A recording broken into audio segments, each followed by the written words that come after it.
So I didn't record yesterday because I had an ovation ceremony for my senior night. So that's why I couldn't make a video yesterday, and I'm dressed like this because this is how I dress everywhere I go. But I just did 3 cold calls. I'm gonna do 2 more. I'm currently in school, so I guess I'm tackling my goals because that was one of my goals, to start cold calling in school.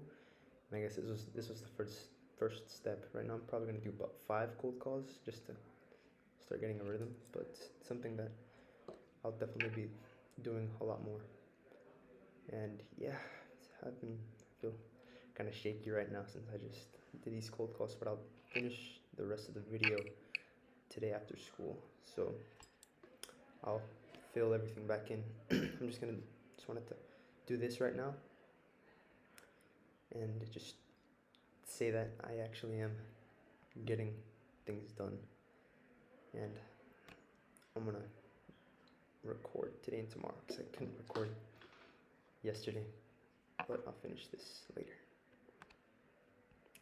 Alright, so this is the second the second part to the video that I was making at school, that I did the cold calls, and I just finished my 15 cold calls. I was just taking a break. I was on my phone and looking at Instagram, which is, I guess, a bad habit that I'd have to break because it's something that I wanted to touch on today. Social media, how much time it takes away from one and doing the work that they should be doing, and instead they go for cheap dopamine hits. That's what I guess most people, 90% of people do, and it's a bad habit that most people struggle on. And me personally, I've been working on breaking that. But anyways, I just wanted to fill y'all in on progress, I guess. So I got told a bunch of no's today, but I've actually gotten better at cold calling.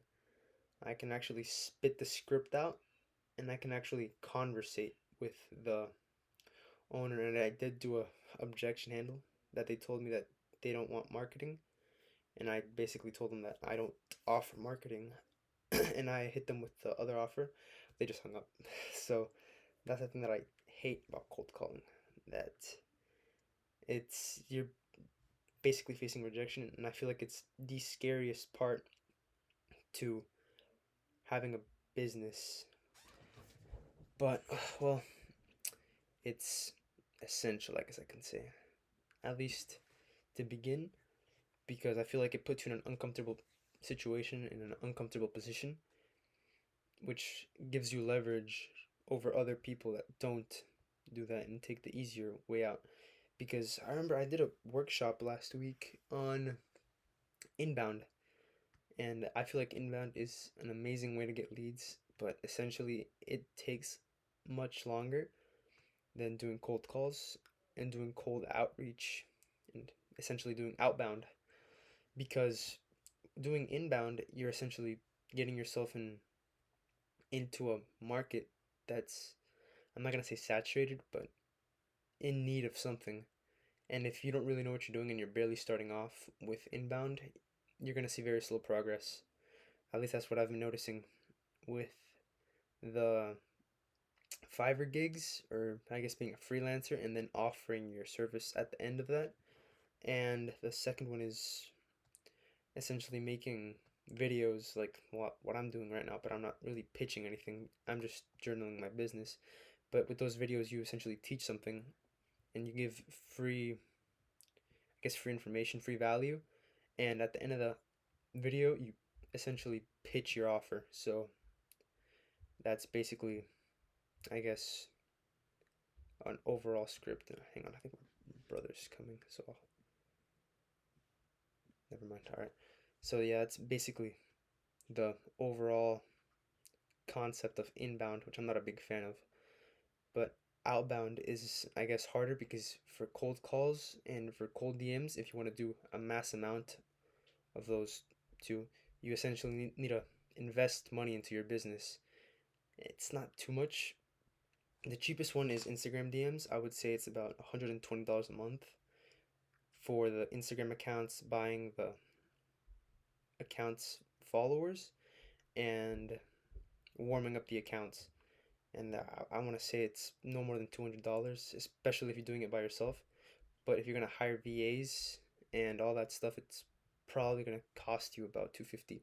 And if you're starting off and if you have basically no money to invest in your business, I guess cold calling is the best option. I do have some money that I could pitch into my business, but I want to challenge myself by doing the cold calls and essentially putting myself in an uncomfortable situation, which has been working. I feel like I have gotten better with these 2 days of cold calling. I feel like tomorrow I'm probably going to try to do 20. Today I did 15. Yesterday I didn't do any because, like I mentioned in the earlier video, I had a senior dinner, which was kind of a waste of time, but it was fun. You know, I it was saw some friends. I'm not gonna touch on that since nothing really interesting happened.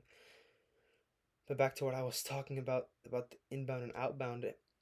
Once you have a following, I guess, and once you've essentially scaled your business up to a certain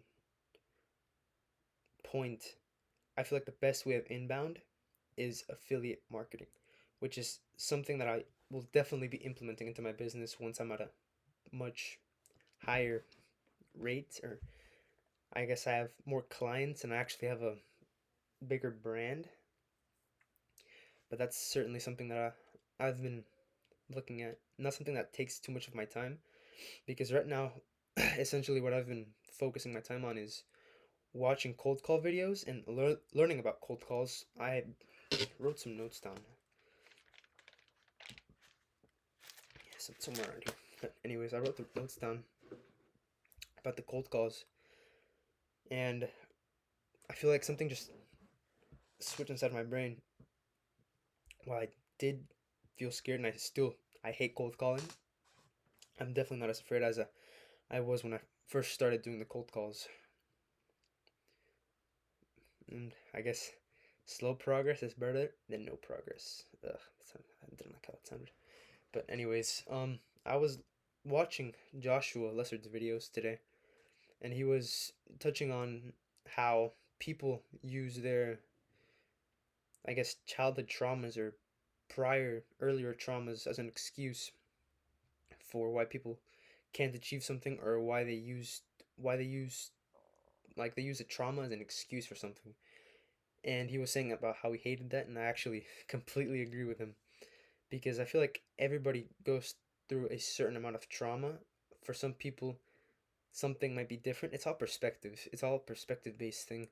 For some person, what somebody went through, it's nothing, and but for somebody else, what somebody went through, I don't know how to explain this. I guess it's all an opinion based thing, like everything in the world. Like for you, maybe what I go through is the hardest thing of all time.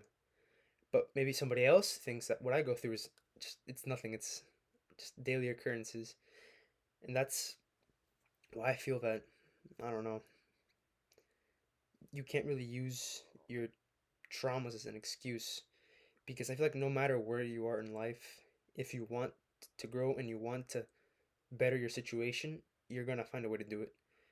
Me, I'm lucky enough to say that I have loving parents, I have a loving family that backs me up, and we're not struggling financially thanks to my parents, and thank God.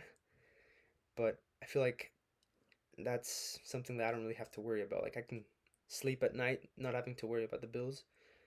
But I do feel that if I were backed up against the wall, essentially I would focus on building my business like faster.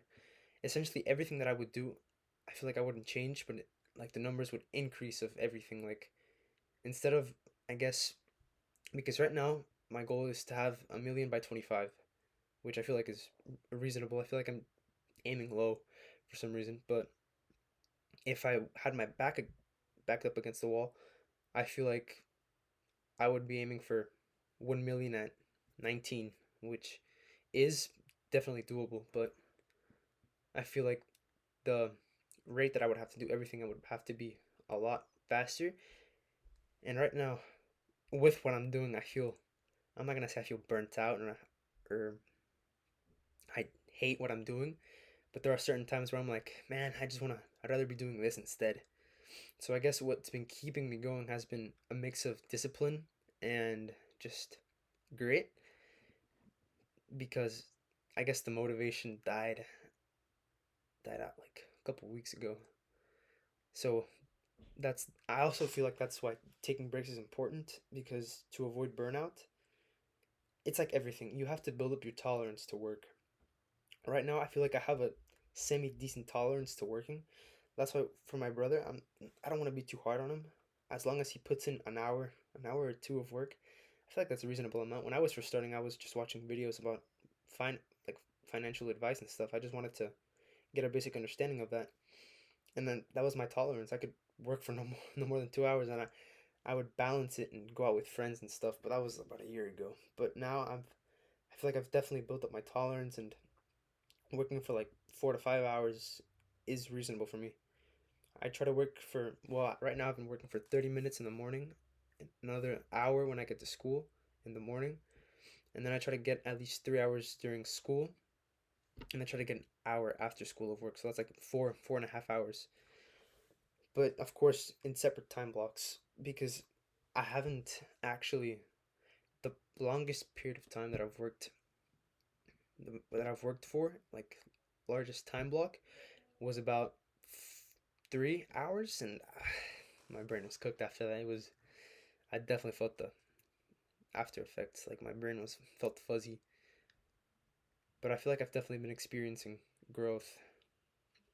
Also, another thing, while I was doing the cold calls, it's a funny story, I guess. Um, in front of me, because I went to a collaborative space, which is what we call like the little rooms outside of the classes. I went in there and to do like five. I did 5 cold calls. I got rejected for basically all of them, but I did them, which is something that I've been, you know, trying to get momentum. But while I was in there, in front of me was a girl that I was talking to last year, and I guess I haven't really gotten over her yet. And it's funny because I'm the one that cut her off, and now that she has a boyfriend, it's I guess I'm feeling the effect that I'm not saying I miss her, but I'm just saying I wish I could have gotten with her. But I saw her there with her boyfriend, like laughing and all that stuff, and I actually didn't feel sad, didn't feel mad. I didn't really feel any emotions. I feel like it was because I was so dialed in into what I was doing that I just didn't even have time to process what was going on in front of me. So I feel like that's definitely something that I want to work on, like having deep focus into my work, because there are times where like my mom will talk to me and I'll just respond, like I'll be not necessarily on autopilot, but I won't be dialed into the conversation and my mind will be somewhere else.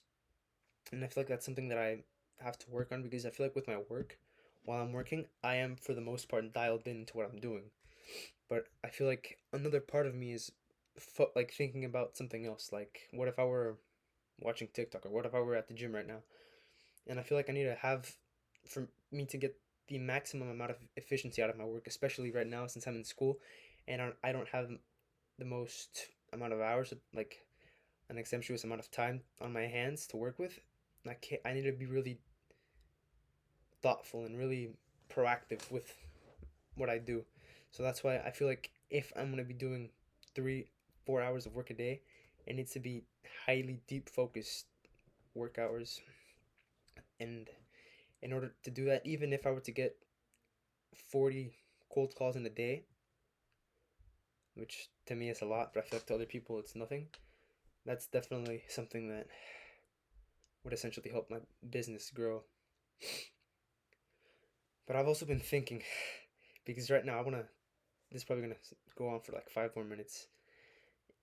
Essentially, my offer right now, because I took a workshop in Go High Level, and essentially it was a five 5 day workshop for getting your first client, and the offer was offering a missed call text back system, which I feel like it's smart.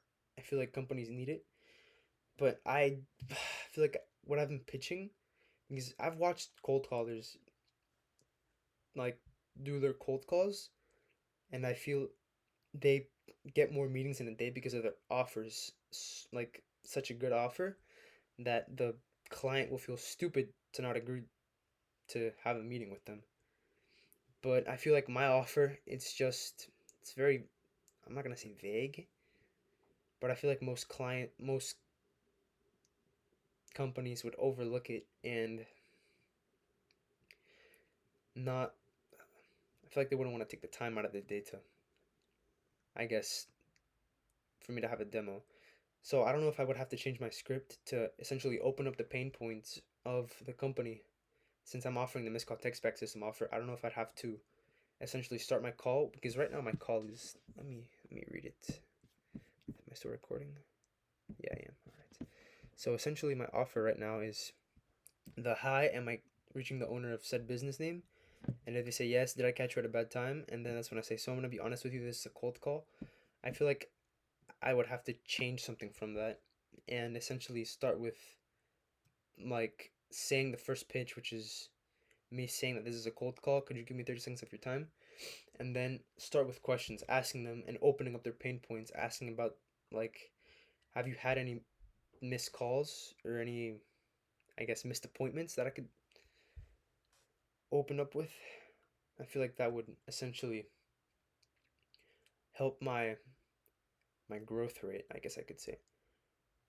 So I feel like that's definitely something that I'll be experimenting with. I'll definitely keep the script as it is, and if I don't have any luck with it tomorrow for the 20 cold calls that I'll do, I'll definitely be changing it and experimenting with other scripts because that's something also that they told us to not marry the offer. So, and if that doesn't work, I'll definitely be looking into changing the offer